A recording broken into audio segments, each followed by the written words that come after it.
Sopir taksi online Sony Rizal Taitihu yang tewas dibunuh anggota Densus 88 anti teror Polri, Bribda HS disebut tak mengenal pelaku. Kuasa hukum keluarga Sony, Jandri Berutu, menjelaskan bahwa korban dan pelaku yang merupakan anggota Polri tidak saling mengenal atau memiliki hubungan tertentu. Dia dan pihak keluarga pun baru mengetahui bahwa pembunuh Sony adalah Bribda HS setelah mendatangi Polda Metro Jaya pada Selasa 7 Februari 2023 untuk menanyakan perkembangan penyelidikan. Berdasarkan informasi yang didapatkan Jandri dari penyidik, pelaku menggunakan jasa taksi online korban tanpa memesan melalui aplikasi resmi. Pelaku disebut menghampiri korban di pinggir jalan dan meminta diantarkan ke alamat tujuan. Kepada korban, pelaku tidak memiliki uang sehingga meminta bantuan korban agar bisa berangkat ke lokasi.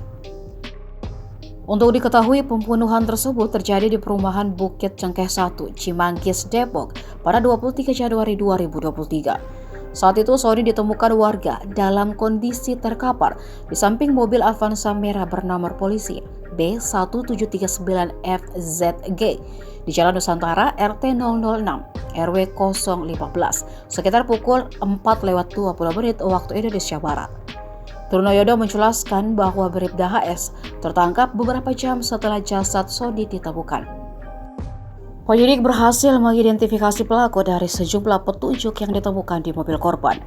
Petunjuk tersebut berupa barang pribadi dan identitas pelaku yang tertinggal usai menghabisi nyawa korban. Pelaku ditangkap di kawasan Puri Persada, Desa Sendang Mulia, Bekasi oleh tim dari Densus 88 yang dibentuk khusus untuk pengejaran. Bribda HS kemudian dibawa dan diserahkan kepada penyidik Subdit Resmob Ditreskrimum Polda Metro Jaya.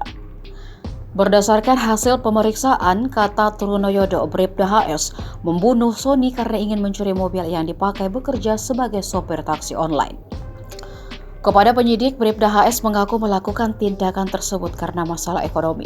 Namun penyidik masih akan mendalami lagi motif pembunuhan tersebut. Sementara ini, Bribda HS dijerat dengan pasal 338 KUHP tentang pembunuhan.